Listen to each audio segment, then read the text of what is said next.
என்னோட வளைகாப்பில் வந்து எல்லாமே டிஃப்ரெண்ட் அண்ட் யூனிக்காக இருக்கணும் அப்படின்னு சொல்லிட்டு எல்லாமே வந்து டிஃப்ரெண்ட்டாக பண்ணியிருந்தோம். அதில் ஒன்று வந்து இந்த சீட் பால்ஸ், அதுக்கப்புறம் வந்து நிறைய டிஃப்ரெண்ட்டாக வந்து நான் வந்து என்னுடைய வளைகாப்பு ரிட்டர்ன் கிஃப்ட்டில் வந்து பிளான் பண்ணியிருந்தேன். ஆனால் அந்த சீட் பால்ஸில் இருக்க சீடே வந்து என் பொண்ணே வந்து ஃபஸ்ட்டு சீட் பண்ணுவா அப்படின்னு சொல்லிட்டு நான் வந்து நினைக்கவே இல்லை. அதனால் வந்து இன்றைக்கி அதை வந்து ரிவீல் பண்ணலாம், என்ன சீடு இருக்குது அப்படின்னு சொல்லிட்டு நான் வந்து அதை ஓப்பன் பண்ணேன்.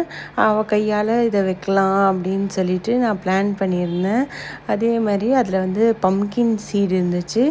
ஸோ அதை எடுத்து ஷன்வி கையாலேயே வந்து பிளான் பண்ணலாம் அப்படின்னு சொல்லிட்டு அதை வந்து பிளான் பண்ண போகிறோம் இன்றைக்கி.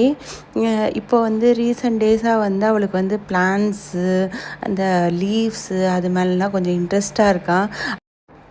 செம்பருத்தி செடி வச்சதுக்கு காரணமும் அவள் தான். அவளுக்கு வந்து ஏன்னா ஃப்ளார்ஸு, லீவ்ஸு அதெல்லாம் வந்து அவளுக்கு வந்து ரொம்ப வந்து இப்போது அதில் வந்து ரொம்ப இன்ட்ரெஸ்ட் காட்டுறா. எங்கே போனாலும் லீஃப் பார்க்குறா, பூவை வந்து பிச்சு கொடுக்க சொல்லி கேட்குறா.